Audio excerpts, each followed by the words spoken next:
अऊज़ु बिल्लाहि मिनश शैतानिर लईनिर रजीम। बिस्मिल्लाहिर रहमानिर रहीम। अल्हम्दुलिल्लाहिल्लज़ी ला यब्लुगु मिदहतहुल क़ाइलून वला युहसी नअमाहुल आद्दून वला युअद्दी हक़्क़हुल मुज्तहिदून अल्लज़ी ला युदरिकुहु बुअदुल हिमम वला यनालुहु गौसुल फितन अल्लज़ी लैसा लिसिफ़तिही हद्दुम महदूद वला नअतुम मौजूद वला अजलुम ममदूद वला वक्तुम मअदूद फ़तरल ख़लाइक़ बिक़ुदरतिही व नशरर रियाह बिरहमतिही सुम्मा अस्सलातु वस्सलाम अत्तहिय्यतु वल इकराम मौलाना जद्दिल हसन वल हुसैन अबिल क़ासिम मुहम्मद अल्लाहुम्मा सल्लि अला व अला अहलि बैतित तय्यबीन अत्ताहिरीन अल मासूमीन अल मज़लूमीन व लअनतुल्लाहि अला अअदाइहिम अजमईन।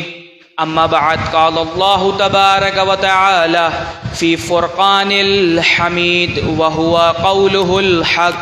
बिस्मिल्लाहिर रहमानिर रहीम। कैफ़ तकफ़ुरून बिल्लाहि व कुन्तुम अमवाता फ़अहयाकुम सुम्मा युमीतुकुम सुम्मा युहयीकुम सुम्मा इलैहि तुरजऊन। सदक़ल्लाहुल अलियुल अज़ीम। सलावत भेजिए मुहम्मद व आले।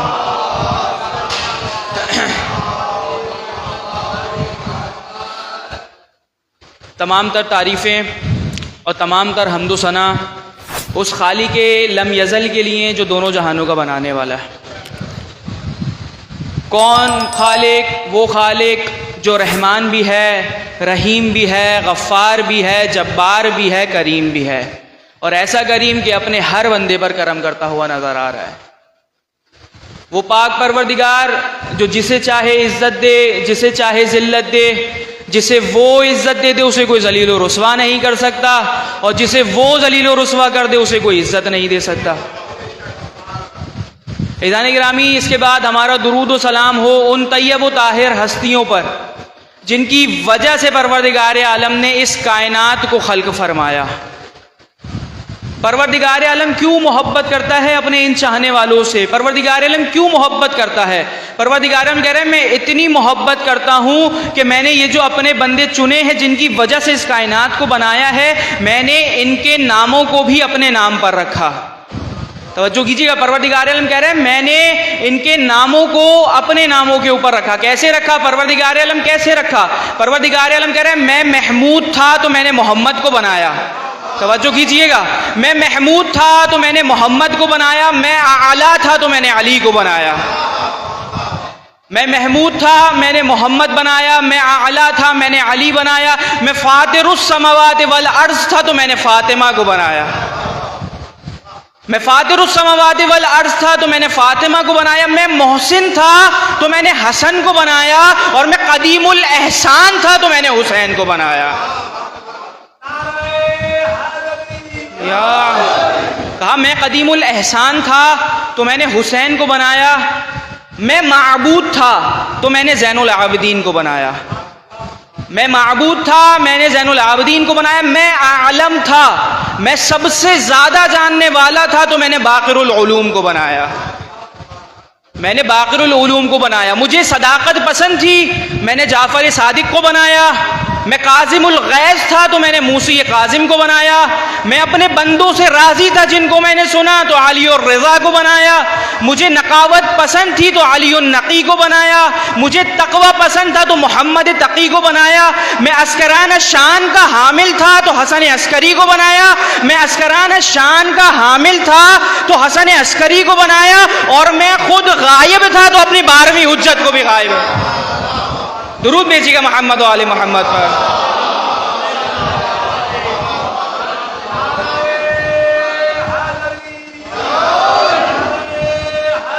या अली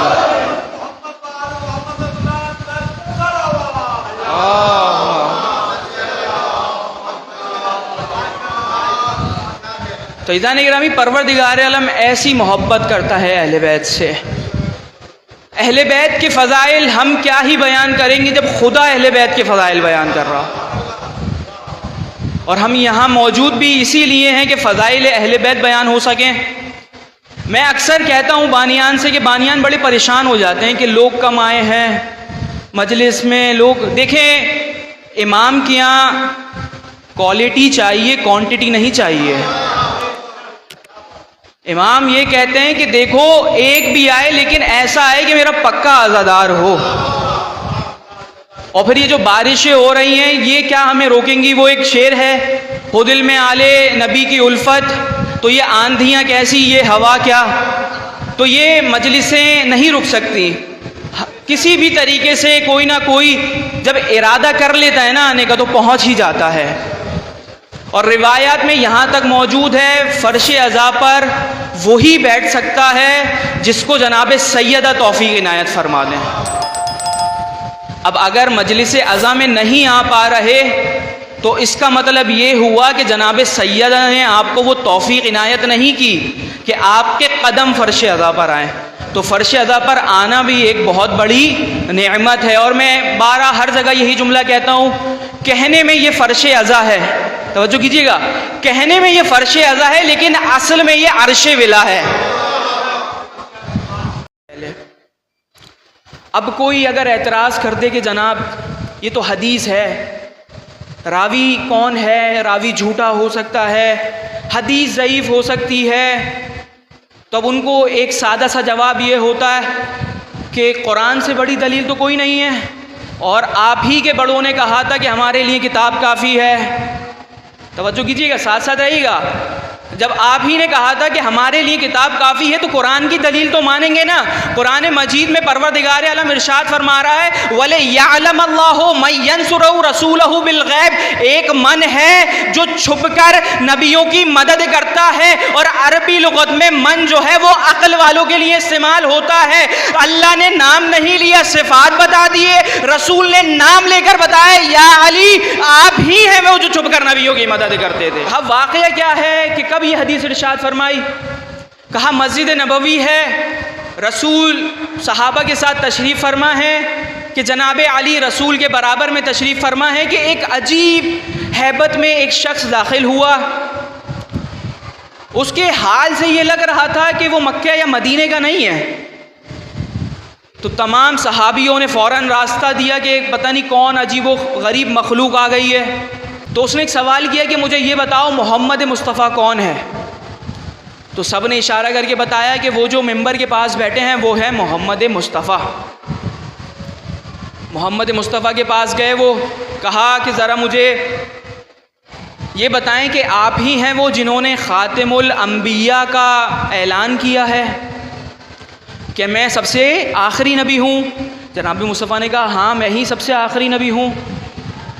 कहा मैं शैतान के गिरोह से आया हूँ और जब अल्लाह ताला ने शैतान को ज़मीन पर भेजा आदम की वजह से तो हम सब को आदम पर बड़ा गुस्सा था, आदम से बड़ा बुग़्ज़ था कि हम आदम को कत्ल करेंगे।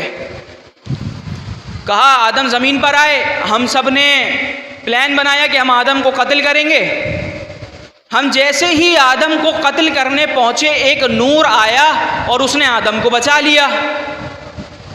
तो हमने सोचा शायद ये आने वाला अगला नबी होगा जो मदद करने आ गया। हमने कहा चलो आदम को छोड़ो, ये जो नूर बचाने आया है ना इसको मारेंगे।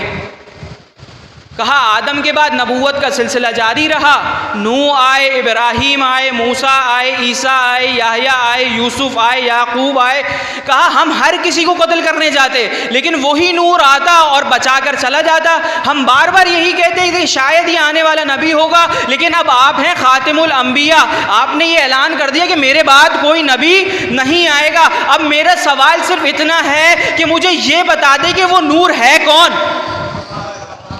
कहा मेरा सवाल सिर्फ इतना है, मुझे ये बता दे कि वो नूर है कौन। जनाब अली बराबर में बैठे थे, बस जैसे ही सवाल सुना रसूल खुदा ने जनाब अली के चेहरे की तरफ हाथ रखा, चेहरे को बुलंद करके कहा जरा गौर से देख, यही तो वो नूर नहीं है जिसकी तू बात कर रहा है। उसने कहा मैं गवाही देता हूं यही वो नूर है जो आदम की भी मदद करने आया, मूसा की भी मदद करने आया, ईसा की भी मदद करने आया, यूसुफ की भी मदद करने आया, याकूब की भी मदद करने आया। तो उसने कहा मुझे जरा ये तो बता दें ये है कौन। तो रसूल खुदा ने मुस्कुरा कर कहा हाज़ल अखी व वसीयी मौलल मोमिनीन इमामुल मुत्तकीन अली इब्न अबी तालिब अलैहिस्सलाम।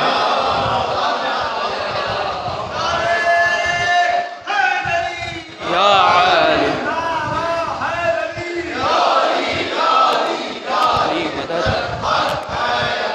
कहा कौन है, कहा ये मेरा भाई है। कौन है, अल्लाह का वली है। कौन है, मेरा वसी है। कौन है, मुत्तकीन का मौला है, मोमिनीन का अमीर है और अली इब्न अबी तालिब है। तो अज़ीज़ान गिरामी ये है जनाब अमीर। तो अब इससे एक बात तो ये समझ में आई, जुमला पेश कर रहा हूँ कि अली काबे में आने के बाद अली नहीं बना। जुमला पेश कर दिया है मैंने, अली काबे में आने के बाद अली नहीं बना। अली उस वक्त भी अली था जब आदम की मदद करने आया। अली उस वक्त भी अली था जब आदम की मदद करने आया, जब मूसा की मदद करने आया, जब यहया की मदद करने आया, जब यूसुफ की मदद करने आया। तो वो अली जिसने खुदा के घर से कुछ नहीं लिया, हमेशा सिर्फ दिया। तवज्जो कीजिएगा, वो अली जिसने खुदा के घर से कुछ नहीं लिया, हमेशा सिर्फ दिया। वो सवाल करते हैं कि अली ने खिलाफत क्यों नहीं मांगी। वो अली जिसने खुदा के घर से कुछ नहीं लिया, सिर्फ दिया। तो आप जरा बताओ अली फकीरों से खिलाफत क्या मांगता। वो अली जिसने खुदा के घर से कुछ ना लिया, वो फकीरों से खिलाफत क्या मांगता। दुरूद भेजिएगा मोहम्मद वाले मोहम्मद पर।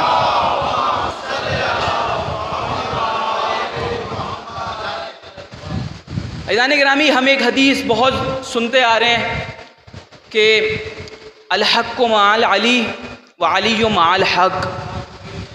अली हक़ के साथ है और हक़ अली के साथ है। लेकिन हम हमेशा अधूरी हदीस ही सुनते हैं। इसके आगे रसूल का फरमान ये है कि दुआ करते हैं कि परवरदिगार आलम, परवरदिगार आलम हक़ को उस जानिब मोड़ दे जहाँ अली जाए। और आसान जुमला कर दूँ, परवरदिगार आलम से दुआ ये कर रहे हैं कि परवरदिगार आलम हक़ को कुछ आदाब सिखा, हक़ को कुछ आदाब सिखा कि वो अली की पैरवी करे। जहाँ जहाँ अली जाए वहाँ वहाँ हक़ चला जाए।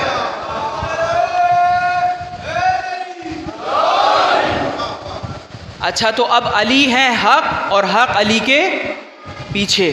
तवज्जो कीजिएगा, अली हैं हक़, हक़ अली के पीछे। आदम हक़, हक़ अली के, अली आगे, हक़ अली के पीछे। आदम हक़, आदम अली के पीछे। इब्राहीम हक़, हक़ अली के पीछे। मूसा हक़, हक़ अली के पीछे। यहया हक़, हक़ अली के पीछे। यूसुफ हक़, हक़ अली के पीछे। याकूब हक़, हक़ अली के पीछे। सहाबा हक़, सहाबा हक़, हक़ अली के पीछे। जन्नत हक़, हक़ अली के पीछे। तो अब पता ये चला कि तारीख़ में हमने देखा जहाँ जहाँ अली जा रहे हैं हक़ पीछे जा रहे हैं। अली आगे आगे, हक़ पीछे पीछे। अली आगे, आदम पीछे। अली आगे, मूसा पीछे। अली आगे, जहन्नुम पीछे। अली आगे, हक़ पीछे। अली आगे, हक़ पीछे। लेकिन तारीख़ इस्लाम में हमें एक ही वाक़या ऐसा नज़र आया। कहा कौन सा वाक़या? कहा मुबाहिला का वाक़या था। फातिमा आगे आगे, अली पीछे पीछे। दुरूद भेजिएगा मोहम्मद वाले मोहम्मद पर।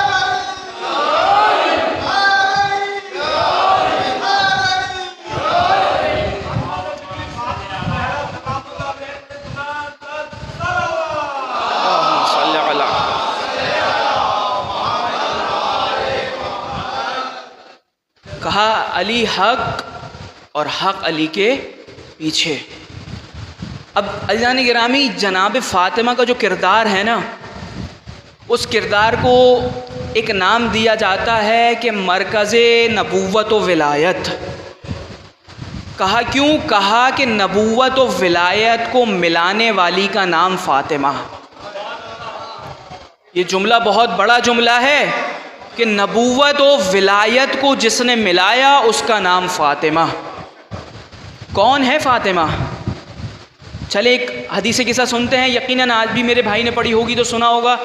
रसूल ने जब दाखिल हुए घर में तो रसूल ने ये कहा ना कि इन्नी अजिदू फ़ी बदनी ज़ुअफ़ा, कि ए बेटी मैं अपने बदन में ज़ुअफ़ महसूस कर रहा हूँ, मैं अपने बदन में कमज़ोरी महसूस कर रहा हूँ।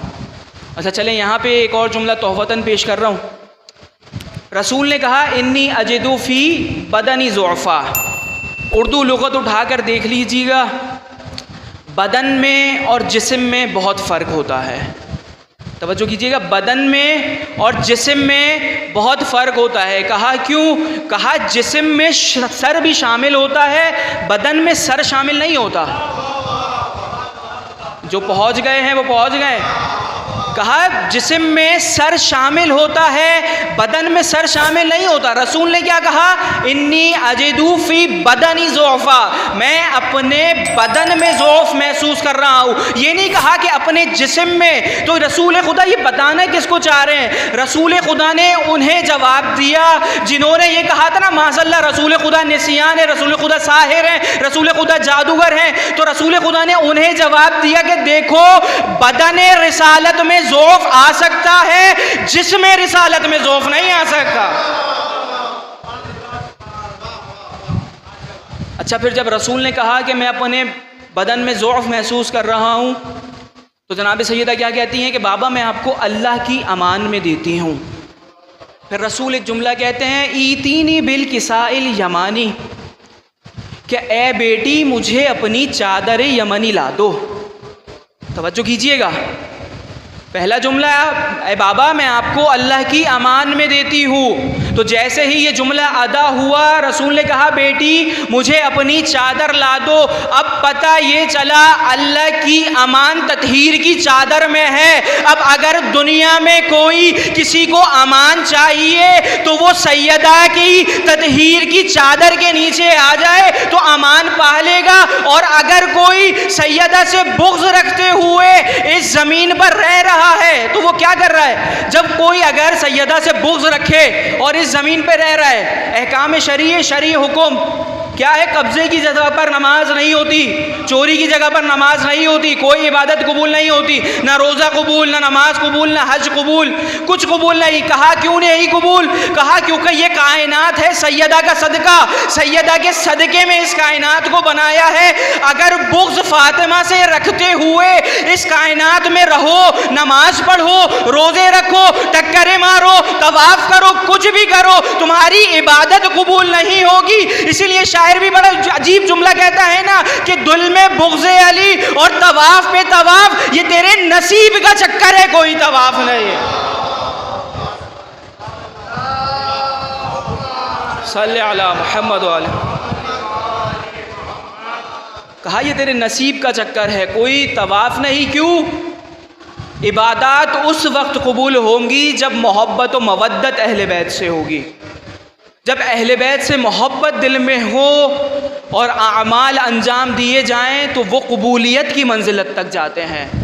और अहले बैत का यही वादा है ना कि तुम हमें मानो, हमें मानते हुए अहकाम बजा लाओ, फिर जो कुछ कमी बेशी रह जाएगी वो हम पूरी करेंगे और तुम्हारा हाथ पकड़कर तुम्हें जन्नत तक लेकर जाएंगे।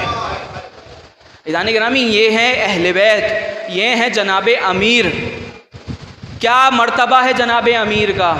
रसूल की हदीस है ना, रसूल ख़ुद फरमाते हैं कि अली अगर दुनिया के सारे समंदर सियाही बन जाएं और दुनिया के सारे दरख्त कलम बन जाएं और फरिश्ते, इंसान और जिन इन सब आपके फ़ज़ाइल लिखना शुरू करें, सियाही ख़त्म हो जाएगी, कलम ख़त्म हो जाएंगे, इंसान फरिश्ते सब थक जाएंगे, लेकिन आपके फ़ज़ाइल ख़त्म नहीं होंगे। यानी गिरामी, ये है जनाबे अमीर। देखिए, जब कोई हुज्जत खुदा होता है तो अल्लाह ताला उस हुज्जत खुदा को कुछ सिफ़ात अता करता है, और वो सिफ़ात ऐसी होती हैं जो उसको आम बशर से अलहदा कर देती हैं कि कोई आम इंसान उन सिफ़ात को अंजाम नहीं दे सकता। तो कहा कि ये सब हुज्जत खुदा है। और परवरदिगार आलम ने ख़ुद कहा, परवरदिगार आलम ने कहा कि अगर कोई मेरी इताअत इस तरह से करे जिस तरह से इताअत करने का हुक्म है, अगर कोई मेरी इताअत इस तरह से करे जिस तरह इताअत करने का हुक्म है, तो जिस तरह मैं कहता हूँ ना कुन और फयकुन हो जाता है, मैं उसको भी यही सिफत दे दूंगा, वो कहेगा कुन और फयकुन हो जाएगा। कहा ये कैसे मुमकिन है? कहा मुमकिन है। कहा कैसे? कहा मुमकिन ऐसे है, ज़रा सोचें, इस कायनात को अल्लाह ताला ने बनाया, अल्लाह बड़ा कमाल वाला इस कायनात को खल्क़ किया। कहा फिर इस सूरज को बनाया, इस चाँद को बनाया, इस ज़मीन को बनाया, इस आसमान को बनाया, समंदरों को बनाया, समंदर की मौजों में तलातुम पैदा किया, उसमें तैरती हुई मछलियाँ बनाई। तो परवरदिगार आलम ने तमाम चीज़ों को बनाया, तो अब परवरदिगार आलम ही इन तमाम चीज़ों को तब्दील कर सकता है। लेकिन परवरदिगार आलम कह रहा है कुछ लोग ऐसे थे जिन्होंने मेरी इताअत इस तरह से की जिस तरह इताअत करने का हुक्म था, तो मैंने भी अपना वादा निभाया। मैंने कहा था कि जिस तरह मैं कहता हूं कुन और फयकुन हो जाता है, वो भी कुन कहेंगे और हो जाएगा। कहा कैसे हो जाएगा? कहा सूरज मैंने बनाया है, कोई उसमें तब्दीली नहीं कर सकता, लेकिन कुछ लोग हैं जो सूरज को वापस पलटा सकते हैं। कहा चांद मैंने बनाया है, कोई चांद में तब्दीली नहीं कर सकता, लेकिन कुछ लोग हैं जो सिर्फ चांद को इशारा करेंगे तो 2 टुकड़ों में तब्दील हो जाएगा। कहा इंसान मैंने बनाए हैं, कोई इंसान को जिंदा नहीं कर सकता, लेकिन कुछ लोग हैं जो कुन कहेंगे और फयकुन हो जाएगा, वो मुर्दों को जिंदा कर देंगे, वो लाइलाज बीमारियों का मर्ज बता देंगे। तो परवरदिगार आलम कह रहे देखो वो लोग ऐसे हैं कि उन्होंने मेरी इबादत, मेरी इताअत इस तरह की जिस तरह इताअत करने का हुक्म था। तो बस तुम्हें क्या चाहिए? तुम उनकी मार्फत हासिल करो, उनकी मार्फत हासिल करो कि तुम्हें खुदा की मार्फत मिल जाएगी। हाँ, उनकी मार्फत हासिल करो, तुम्हें खुदा की मार्फत मिल जाएगी। अच्छा, सूरज इतना कमाल वाला रोशनी देता है, चांद इतना कमाल वाला रोशनी देता है, समंदर कहीं ना कहीं हमारी ग़िज़ा बन जाता है, हम उसमें से मछलियाँ खाते हैं। तो परवरदिगार आलम ये ज़मीन इतनी कमाल वाली, ये सूरज इतना कमाल वाला, ये चाँद इतना कमाल वाला, ये आसमान इतना कमाल वाला, ये सब चीज़ें बनाई किसके लिए हैं? सवाल हो सकता है ना कि परवरदिगार आलम ये चीज़ें बनाई किसके लिए हैं? तो अजब नहीं परवरदिगार आलम कहे कि भाई हदीसे की समय तो पढ़ते हो ना, मैंने तो कहा इन्नी माँ खलक़तु समाम मबनियता हूँ वला अर्ज़म मदहियता हूँ वला फ़लकन यदूरू वला बहरन यजरी वला फुल्कन यसरी इल्ला फ़ी मुहब्बत खमसत हाउलाई। परवरदिगार आलम कह रहा है ऐ मेरे हबीब, मैं ये ज़मीन नहीं बनाता, मैं ये आसमान नहीं बनाता, मैं ये सूरज नहीं बनाता, मैं ये चाँद नहीं बनाता, मैं ये समंदर नहीं बनाता, ना इस समंदर की मौजों में तलातुम पैदा करता, ना इसमें तैरती हुई मछलियां बनाता। ऐ मेरे हबीब, इस कायनात में जो कुछ मैंने बनाया है वो आपकी और आपकी आल की खातिर बनाया है।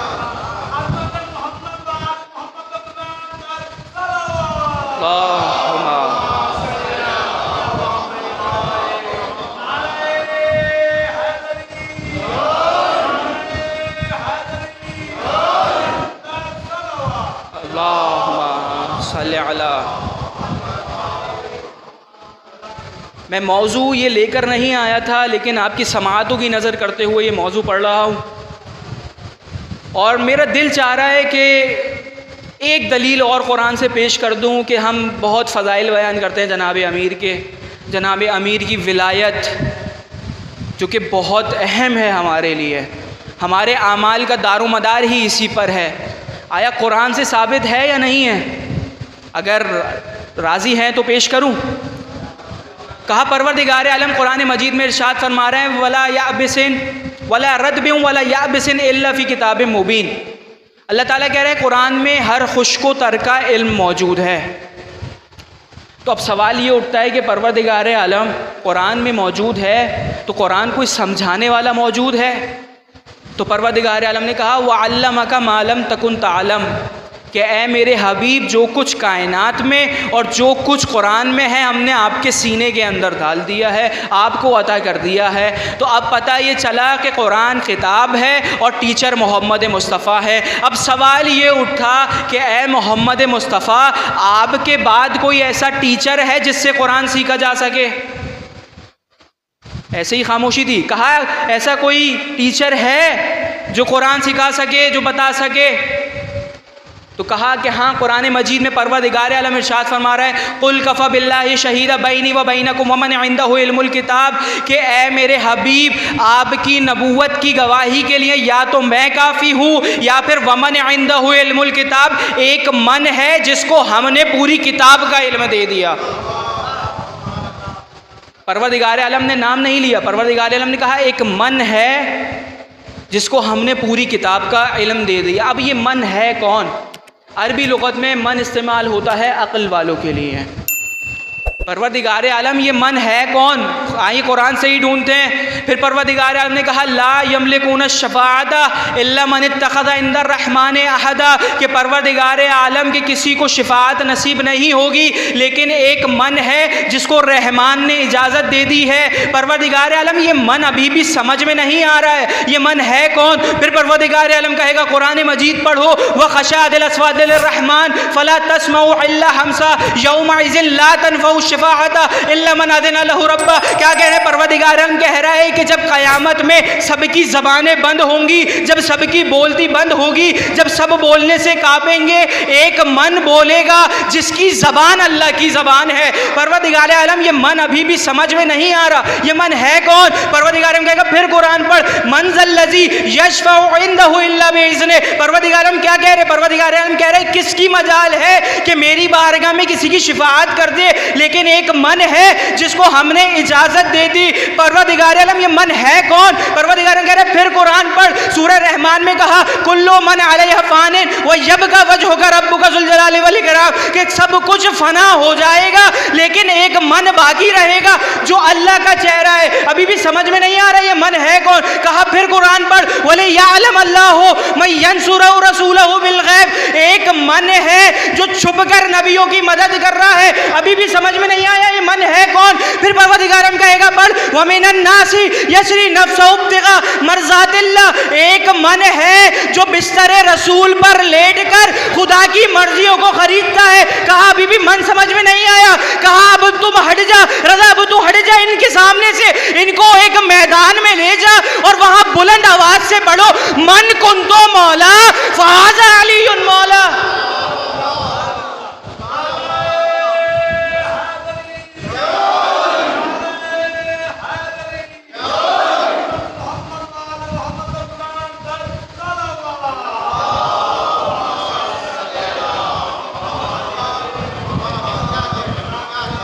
तो अब मन समझ में आया कि वो मन है कौन।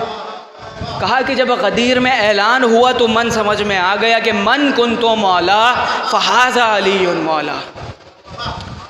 अच्छा अज़ीज़ान गिरामी, यहाँ पे एक जुमला सुनते चलें। शैतान जिसका असल में नाम अज़ाज़ील था, बड़ा ताबेदार था खुदा का, बहुत इबादत करता था। तो फ़रिश्तों ने कहा, ज़मीन पे रहता था, फ़रिश्तों ने कहा कि परवरदिगार आलम बड़ा इबादत गुजार है, आसमान पर बुला लेते हैं। तो परवरदिगार आलम ने कहा जैसे तुम्हारी मर्जी बुला लो। फ़रिश्तों ने आसमान पर बुला लिया। अच्छा जब आसमान पर बुलाया तो और इबादत में इजाफ़ा हो गया। वो जो दिखावे की इबादत नीचे हो रही थी अब आगे ऊपर जाके और बढ़ गई। अच्छा फिर परवरदिगार आलम ने एक ऐलान किया, तवज्जो कीजिएगा। परवरदिगार आलम ने एक ऐलान किया कि मैं ज़मीन पर अपना खलीफा बनाकर भेज रहा हूँ और सबको उसको सजदा करना है।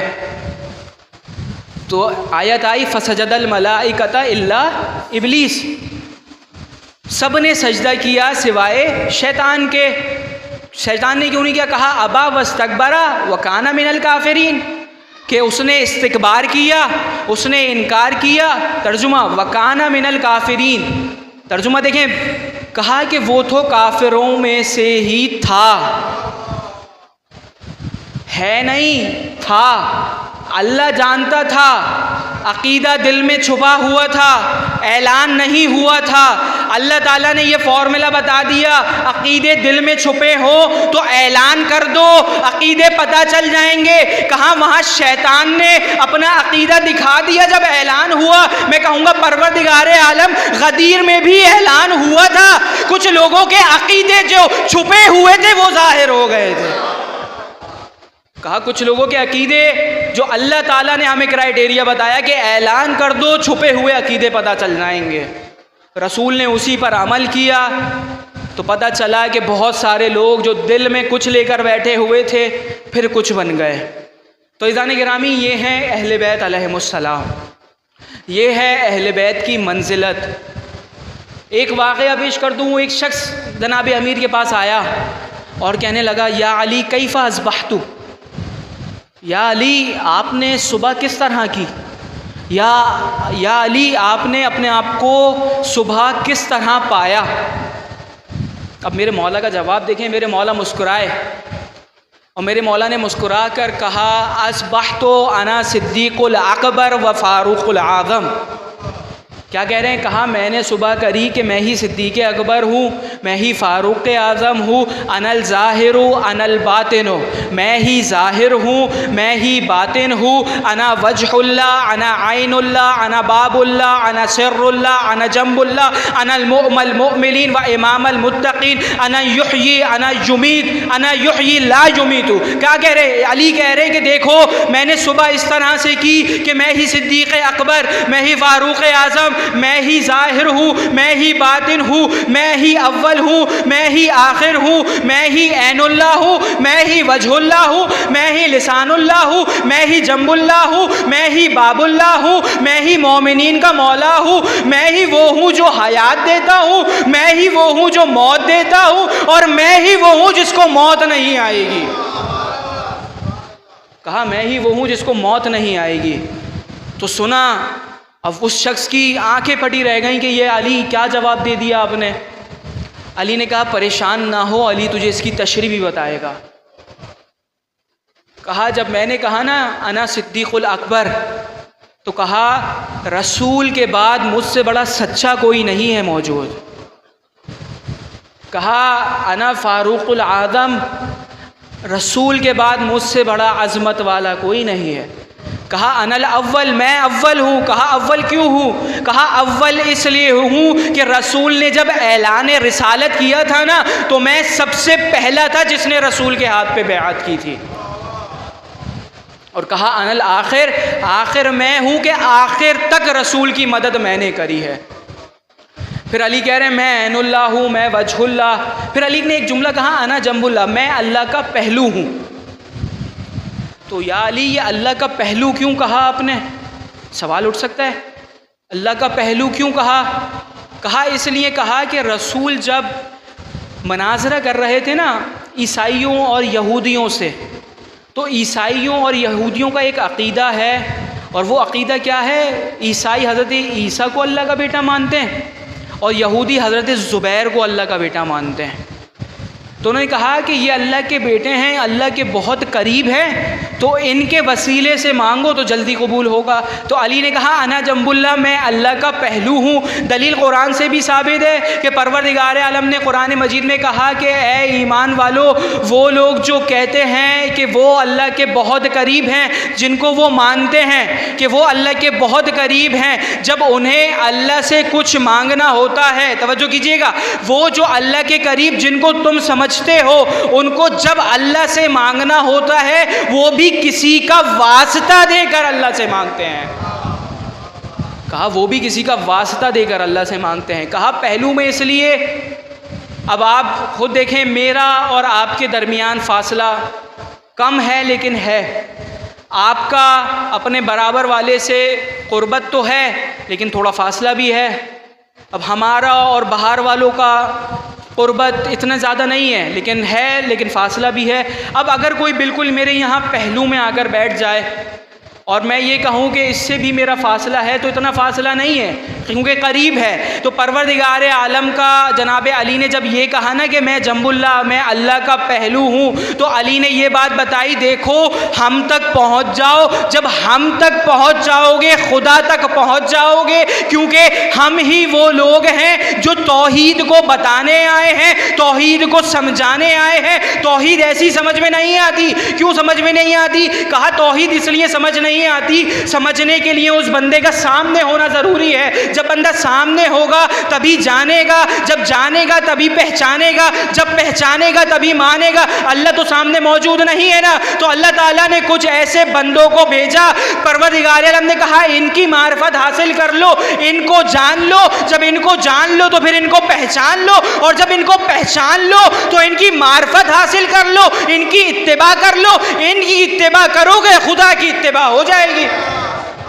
दुरूद भेजिएगा मोहम्मद वाले मोहम्मद पर।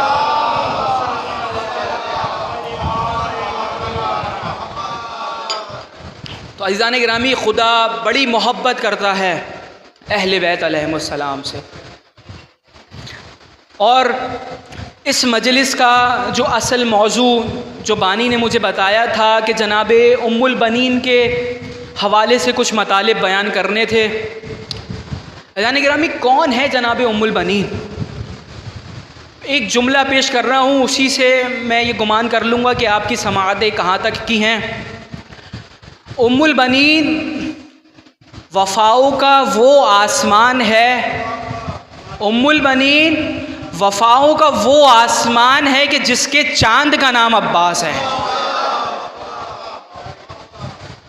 उम्मुल बनीन वफ़ाओं का वो आसमान है जिसके चांद का नाम अब्बास है। कौन है जनाब उम्मुल बनीन? कि जनाब अली जनाब अकील से कह रहे हैं कि ए भाई अकील, कोई ऐसा ख़ानदान देखें जो बहादुरी में भी बहुत बुलंद हो और फ़िदाकारी में भी बहुत बुलंद हो। तो जनाब अकील ने कहा कि ए भाई अली, मैं एक ख़ानदान को जानता हूँ, ख़ानदान का नाम है बनी क़लाबिया। उनके जो अफराद हैं वो बहादुर भी बहुत हैं और फ़िदाकार भी बहुत हैं। तो जनाब अली ने कहा कि जाइए वहाँ की फिर किसी ख़ातून से हमारा रिश्ता पक्का कीजिए ताकि हम अक़्द करें उनसे। तो अब यहाँ पे एक बारीक सा सवाल उठा। सवाल ये उठा कि अली किससे पूछ रहे हैं? अली पूछ रहे हैं जनाब अकील से। अकील, जनाब अकील कौन? जनाब अली के भाई, और इल्मुल अंसाब रखते हैं, यानी नस्बों के बारे में जानकारी रखते हैं। हमें हज़रत अकील के इल्म के बारे में कोई शक व शुबा नहीं, लेकिन एक नुक्ता पेश करने जा रहा हूँ कि हज़रत अली जनाब अकील से बोल रहे हैं कि ए भाई, कोई ऐसा ख़ानदान बताएं जो फ़िदाकार भी हो और शुजा भी हो। कौन पूछ रहा है? अली पूछ रहा है। कौन पूछ रहा है? वो पूछ रहा है जिसने खुद सलूनी का दावा किया है, जो पूछना है मुझसे पूछ लो। कहा कौन पूछ रहा है? कहा वो पूछ रहा है, तवज्जो कीजिएगा, वो पूछ रहा है जिसकी तलवार नस्लें देखकर चला करती थी, जिसकी तलवार नस्लें देखकर चला करती थी, कि नस्ल में अगर कोई मोमिन है तो छोड़ दिया करती थी। जुमला कह दिया है मैंने कि अगर नस्ल में कोई मोमिन हो, दुश्मन भी हो, उसे छोड़ देती थी। ऐसे ही थोड़ी मोहम्मद इब्ने अबी बकर जिंदा थे। कहा अली की तलवार जो नस्लें पहचान लिया करती थी, वो अली सवाल कर रहे हैं कि ए भाई ज़रा बताइए। तो फ़ौरन हमारा दिमाग कुरान के ऊपर गया। कुरान मजीद में परवरदिगार आलम ने कहा, ए मूसा, आपके हाथ में क्या है? तो जनाब मूसा ने कहा, परवरदिगार आलम, मेरे हाथ में मेरा असा है, इससे मैं बकरियां भी चराता हूँ, इससे मैं पत्ते भी तोड़ता हूँ, इससे मैं चादर भी बांधकर खैमा बना लेता हूँ, इसको मैं फेंकता हूँ तो अज़्ज़हा भी बन जाता है। तो अब पता क्या चला? सवाल क्या था? ए मूसा, आपके हाथ में क्या है? हज़रत मूसा को सिर्फ इतना कहना था ना कि मेरे हाथ में असा है। हज़रत मूसा ने असा के कसीदे गाना शुरू कर दिए, कसीदे गाने शुरू कर दिए कि देखें ये असा है, इससे मैं पत्ते भी तोड़ता हूँ, इससे मैं बकरियाँ भी चराता हूँ, इससे मैं खैमा भी बना लेता हूँ। परवरदिगार आलम ने सिर्फ इतना पूछा कि बताओ हमारे हाथ में क्या है। उन्होंने असा की मनकबत पढ़ना शुरू कर दी। इसी तरह जनाब अली ने पूछा कि ए भाई ज़रा मुझे बताइए कोई ऐसा ख़ानदान, तो इससे पता क्या चला? पता ये चला परवरदिगार आलम बताना ये चाह रहा कि ए मूसा जब आपने असा की कसीदे गाए तो पता ये चला कि सिर्फ आप अगर ये कह देते ना कि मेरे हाथ में असा है तो किरदार असा पता चलता, किरदार मूसा पता चलता, लेकिन किरदार असा और अजमत असा पता ना चलती। इसीलिए जनाब अमीर ने जनाब अकील से पूछा। क्यों पूछा? कहा जनाब अकील जो है फजाइल बयान करेंगे, उस खानदान के बारे में बताएंगे। उससे होगा क्या? उससे होगा ये अगर सिर्फ नाम दे लेते, अगर सिर्फ नाम ले लेते तो किरदार अब्बास सामने आता, फजाइल बयान किए तो अजमत उम्मुल बनीन सामने आता। कहा फजाइल बयान किए तो अजमत उम्मुल बनीन सामने आई। कहा कौन उम्मुल बनीन? कहा वो उम्मुल बनीन जब जनाब अकील रिश्ता लेकर मेहमान बने हैं ना जनाब हुज़ाम के, तो अरबों में रिवायत है कि 3 दिन तक मेहमान रहा जाता है। तो 3 दिन तक मेहमान रहे, खूब मेहमान नवाजी हुई। तो जब तीसरा दिन था तो जनाब अकील के पास जनाब हुज़ाम आए और कहा कि ए बनी हाशिम के जाहो हशम, ए अरब के सबसे खूबसूरत ख़ानदान वाले, ये जान सकता हूँ कि आप किस लिए यहाँ तशरीफ़ लेकर आए हैं? तो जनाब अकील ने भी फिर उसी तरह जवाब दिया कि ए अरब के सबसे बहादुर ख़ानदान वाले, ए इतने बहादुर कि अगर आपकी तलवार पे हुज़ाम लिख दे तो दुश्मन लड़ने से मना कर दे कि ये हुज़ाम का शागिर्द है, ये फ़ौरन कत्ल कर देगा। कहा कि मैं इसलिए आया हूँ कि मैं चाहता हूँ ये जो हमारी दोस्ती है कबाइल के दरमियान, इसको रिश्तेदारी में तब्दील किया जाए। कहा मैं चाहता हूँ कि हमारे ख़ानदान के एक जवान की शादी आपकी किसी ख़ातून से हो जाए। तो जनाब हुज़ाम ने फ़ौरन पूछा क्या मैं ये पूछ सकता हूँ कि आप किसी मुअय्यन बंदे का रिश्ता लेकर आए हैं? तो जनाब अकील ने कहा कि हाँ, मैं अपने भाई अली इब्न अबी तालिब का रिश्ता लेकर आया हूँ। अब जो ये जुमला है ना, बड़ा अजीम जुमला है। जैसे ही जनाब हुज़ाम ने ये सुना कि जनाब अली का रिश्ता आया है, अपने अमामा को उतारा, फ़ौरन सजदे में गिरे और सजदे में शुक्र करके क्या एक बेहतरीन जुमला कहा। क्या जुमला कहा? जुमला कहते हैं कि परवरदिगार आलम तेरा शुक्र है, तूने उसका रिश्ता मेरे घर भेजा जिसको तूने अपने घर में भेजा। परवरदिगार आलम तेरा शुक्र है, तूने उसका रिश्ता मेरे घर में भेजा। तो अब जनाब हुज़ाम तो राज़ी हैं, लेकिन कहा कि मुझे अपनी बेटी से भी बात करनी होगी। तो जनाब अकील ने कहा आपको बिल्कुल इजाज़त है, जो आप कहना चाहें। तो अब जनाब हुज़ाम ने अपनी ज़ौजा को कहा कि अपनी बेटी से कहें कि अरब में बनी हाशिम के ख़ानदान से अली इब्न अबी तालिब का रिश्ता आया है। तो अब वो बेबी कितनी पाक व तैयब होगी जिसका नाम ही फ़ातिमा हो। जनाब उम्मुल बनीन का नाम है ना फ़ातिमा कलाबिया। तो जनाब फ़ातिमा कलाबिया कहती हैं बाबा जब भी कोई मेहमान आता है हम इस गौर व फ़िक्र में नहीं होते कि कौन मेहमान आया है। मेहमान आते हैं चले जाते हैं, लेकिन ये जो 3 दिन से मेहमान आए हुए हैं ना, ये अजीब जाहो हशम रखते हैं। 2 दिन से मैं सो रही हूँ और मैं ख्वाब में एक बीबी को देख रही हूँ, और कल जब मैंने ख्वाब देखा ना, वो बीबी आ रही थी और उनकी चादर का पहलू जनाब मरियम पकड़ी हुई थी, जनाब सारा पकड़ी हुई थी, जनाब आसिया पकड़ी हुई थी। कहा और वो आई और उन्होंने अपने पहलू से एक चांद को निकाला और मेरी गोद में डाल दिया। कहा उन्होंने एक चांद को निकाला और मेरी गोद में डाल दिया और कहा कि मुबारक हो उम्मुल बनीन, ये मेरा बेटा है जिसकी तुम तरबियत करोगे। कौन है अब्बास जिसको फ़ातिमा अपना बेटा कह रही हैं?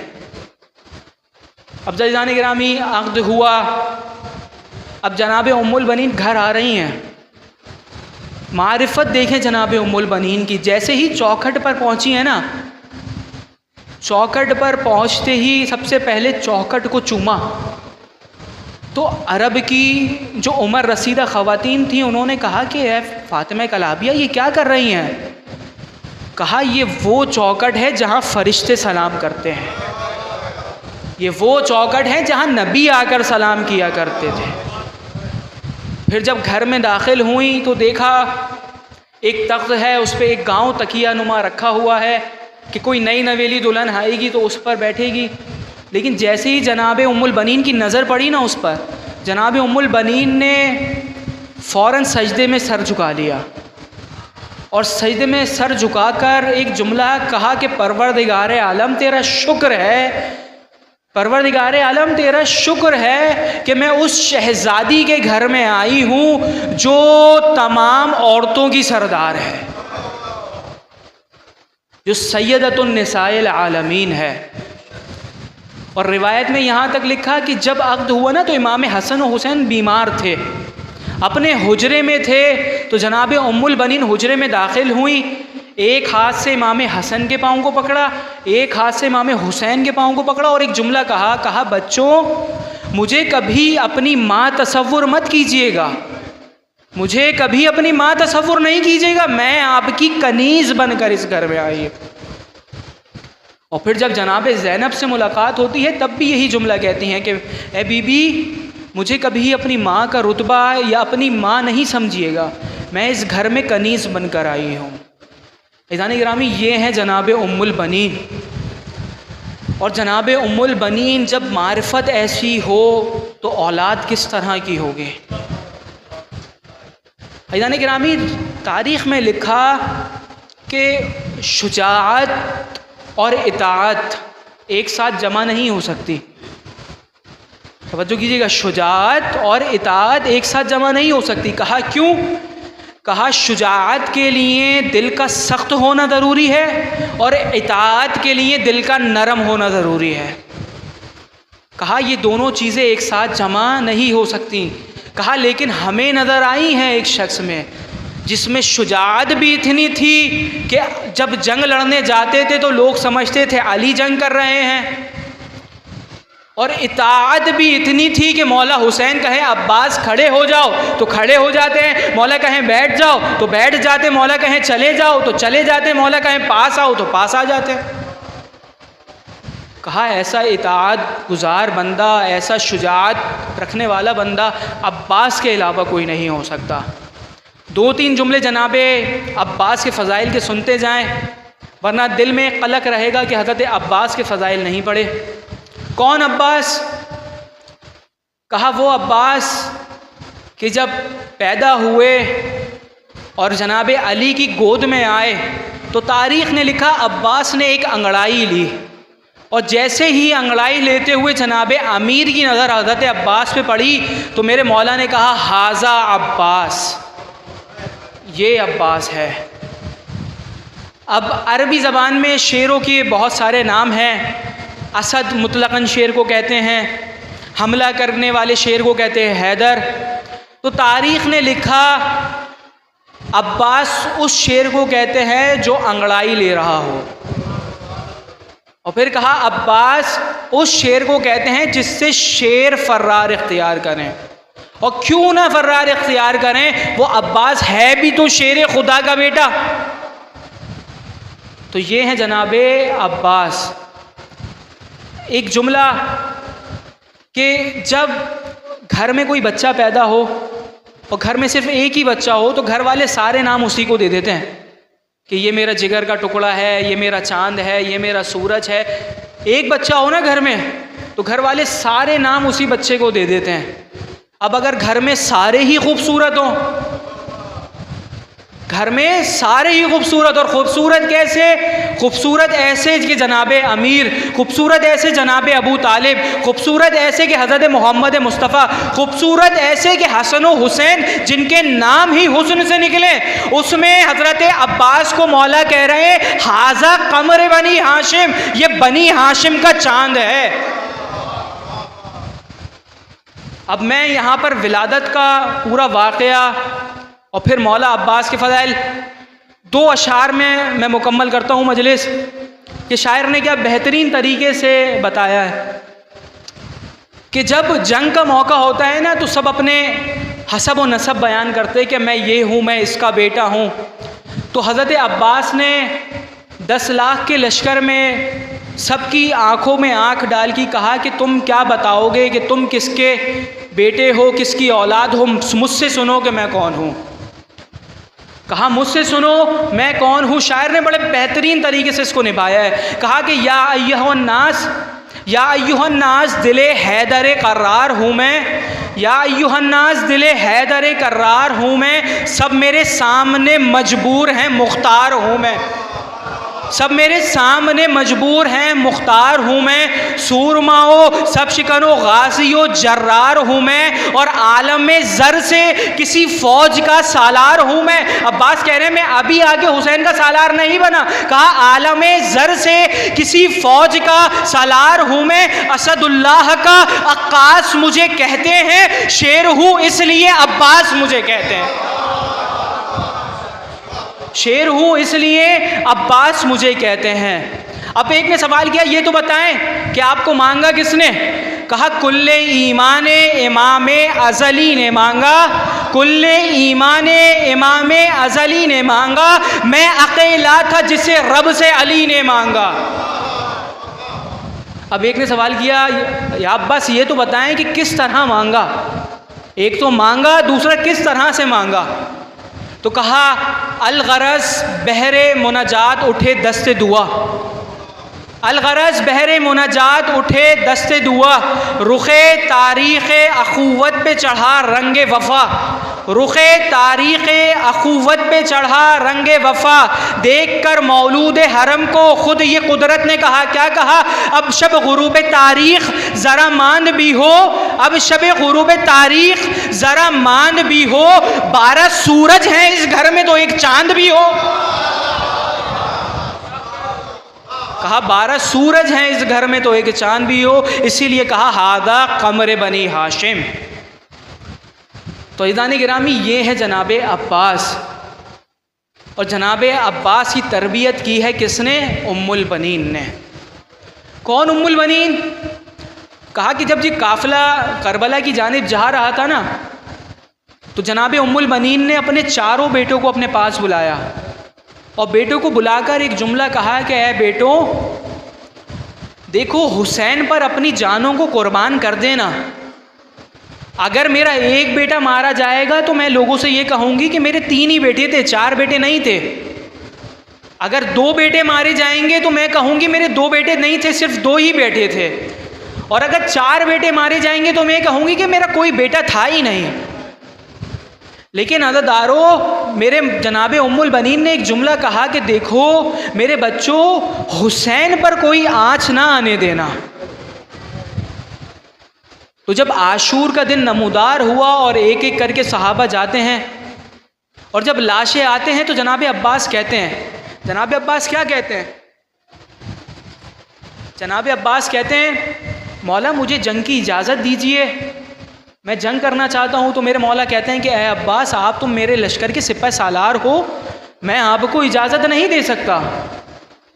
फिर जनाब हबीब का लाशा आया, फिर जनाब अब्बास गए, कहा कि मौला अब तो बुज़ुर्गों के लाशें आ रहे हैं, अब तो इजाज़त दे दें। कहा नहीं अब्बास तुम मेरे लश्कर के सिपह सालार हो। फिर जब ओनो मोहम्मद का लाशा आया ना, जनाब अब्बास ने कहा मौला अब तो गोदों के पाले मारे जा रहे हैं, अब तो इजाज़त दे दें।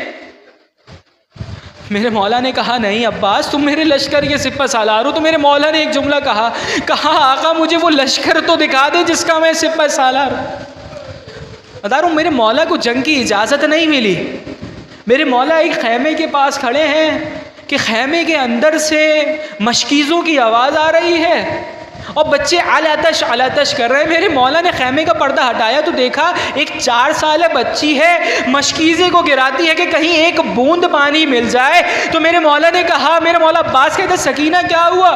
कहा चचा जान सब बहुत प्यासे हैं, प्यास की बड़ी शिद्दत है, पानी चाहिए।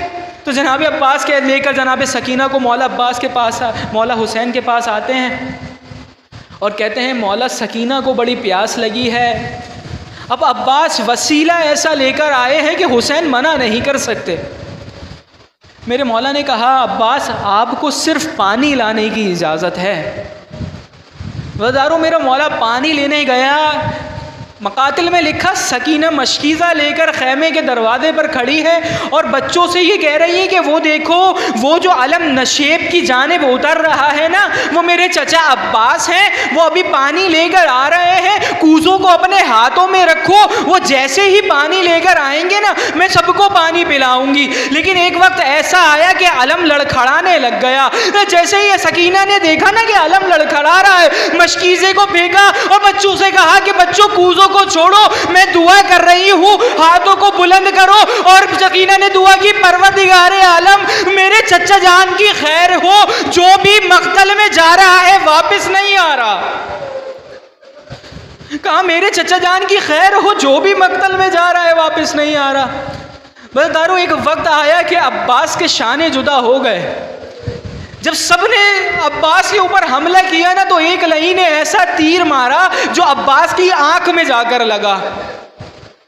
एक उलमा के ख्वाब में हज़रत अब्बास आए तो हज़रत अब्बास से उसने पूछा कि मौला ये बताएं कि आपकी आंख में तीर लगा था? तो जनाब अब्बास ने कहा सबसे मुश्किल वक्त ही यही था, मेरी आंख में तीर लगा था। जब किसी शहसवार की आंख में तीर लगता है तो वो अपने हाथों से निकालता है, मेरे हाथ ही मौजूद नहीं थे। मैंने सर को बड़ा झटका कि तीर निकल जाए, लेकिन तीर नहीं निकला। फिर मैंने सर को नीचे किया, अपने घुटनों से तीर को दबाया, मैंने जैसे ही खींचा मुझे बड़ा दर्द महसूस हुआ। कहा जैसे ही मुझे दर्द महसूस हुआ ना तो मैंने अपने आका को आवाज दी, आका अदरिकनी, आका मेरी मदद को आइए।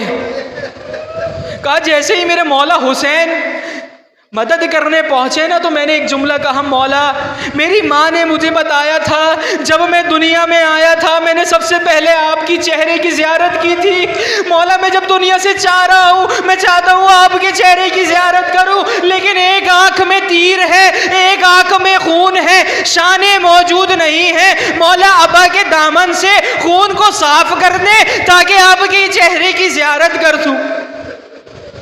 बदादारों जैसे ही मेरे मौला ने अब्बास की आंखों से खून साफ किया तो अब्बास ने एक जुमला कहा। अब्बास क्या जुमला कहते? कहा मौला मेरी माँ को ये बताइएगा कि मैंने आपको काम का सिर्फ इसलिए बोला कि मेरे हाथ मौजूद नहीं थे, इसलिए मैंने आपको जहमत दी। मौला अगर मेरे हाथ मौजूद होते मैं आपको जहमत नहीं देता। बाज़ारों एक वक्त आया कि मदीने में बशीर जज़लम ने ऐलान किया क़ुतिल हुसैन बिकरबला, कि ऐ मदीने वालों मदीना में रहने के काबिल नहीं रहा, हुसैन करबला में मारे गए। अब जनाब उम्मुल बनीन पोते को लेकर चली हैं, मस्जिद में दाखिल हुई और कहा बशीर ये किस हुसैन की बात कर रहे हो, किसको कत्ल किया गया? कहा नाना मोहम्मद मुस्तफ़ा के नवासे को कत्ल किया गया। कहा बशीर उसमें तो मेरा अब्बास भी गया था, ऐसा कैसे मुमकिन है कि अब्बास रह जाए और हुसैन को कत्ल कर दिया जाए? तो बशीर कहता है बीबी पहले अब्बास को कत्ल किया गया फिर हुसैन को कत्ल किया गया। अब जनाबे उम्मुल बनी कहती है बशीर तू अब्बास को जानता नहीं है।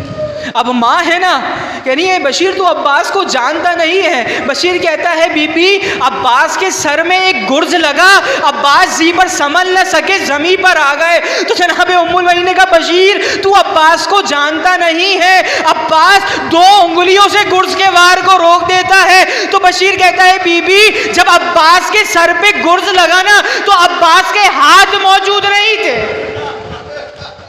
कहा अब्बास की बस इतना सुनना था, जनाब उम्मुल बनी ज़मीन पर गिरी, और ज़मीन पर जब गिरी ना तो बशीर ने कहा बीबी कौन से जुमले ने आपको इतना गिरिया करने पर मजबूर किया, कौन से जुमले ने इतना गिरिया करने पर मजबूर किया? तो बीबी कहती है तूने कहा जब कोई शय सवार जी से ज़मीन पर आता है तो वो अपने हाथों का सहारा लेता है, अब्बास के तो हाथ मौजूद नहीं। बशीर मुझे इतना बता दे, जब अब्बास जी से ज़मीन पर गिरा तो उसका चेहरा पहले ज़मीन पे लगा या सीना? बतादारो उसके बाद जनाब उम्मुल बनीन उठी और पोते को लेकर कहा कि मुझे ज़रा बीबी फातिमा की कब्र के पास ले चलो। बीबी फातिमा की कब्र के पास आती है तो एक जुमला कहती है बीबी मेरे बच्चे ने वफा करी है, बीबी मेरे बच्चे ने वफा करी है, पहले अब्बास शहीद हुआ उसके बाद आपका लाश। हज़ारों उसके बाद रिवायत में मिलता है कि बीबी जनाब ज़ैनब से मिली, तो जैसे ही जनाब ज़ैनब से मिली जनाब ज़ैनब ने कहा माँ मैं आपको अब्बास का पुरसा देती हूँ। जनाब उम्मुल बनीन ने कहा मैं आपको हुसैन का पुरसा देती हूँ। फिर जनाब उम्मुल बनीन ने कहा कोई मुझे अब्बास का पुरसा ना दे, मुझे सिर्फ मेरे हुसैन का पुरसा दो। दारो तारीख में लिखा जनाब उम्मुल बनीन किस तरह क्रिया करती थी। रिवायत में लिखा कि जनाब उम्मुल बनीन ज़मीन पर बैठती थी, लकड़ी से 4 कब्रें बनाती थी, कहती थी एक अब्बास है, एक जाफ़र है, एक अब्दुल्ला है, एक उस्मान है। फिर एक कब्र बनाती थी और कहती थी ये मेरे मौला हुसैन की कब्र है, और फिर कहती थी ए अब्बास, ए जाफ़र, ए अब्दुल्ला, ए उस्मान, मैं आप पर गिरिया नहीं करूँगी, मैं अपने मौला हुसैन पर गिरिया करूंगी। कहा क्यों? कहा अब्बास आपकी मां जिंदा है, हुसैन की मां भी जिंदा नहीं। कहा हुसैन की मां भी जिंदा नहीं है। बरदारो जब जनाब उम्मुल बनीन का आखिरी वक्त आया ना तो जनाब फिज़्ज़ा जनाब उम्मुल बनीन के पास आई और कहा बीबी आखिरी वक्त है, कोई एक ऐसी नसीहत दे दें जिसको मैं हमेशा अपने दामन से बांधे रखूं और उसका जिक्र करती रहूं। तो जैसे ही जनाब उम्मुल बनीन ने सुना ना कि किसी को नसीहत चाहिए, किसी को वजीफ़ा चाहिए, तो जनाब उम्मुल बनीन ने सिर्फ एक जुमला कहा। क्या जुमला कहा? अस्सलामु अलैका या अबा अब्दुल्लाह, अस्सलामु अलैका या अबा अब्दुल्लाह, कुतिल हुसैन, कुतिल हुसैन, कुतिल हुसैन बिकरबला अदशा, ये मेरा मौला करबला में प्यासा शहीद कर दिया गया। ए फिज़्ज़ा हमेशा इस विर्द को बयान करती रहना। अला वलअनतुल्लाहि अलल कौमिज़ ज़ालिमीन व सयअलमुल्लज़ीना ज़लमू अय्युम मुनक़लिबिन यनक़लिबून।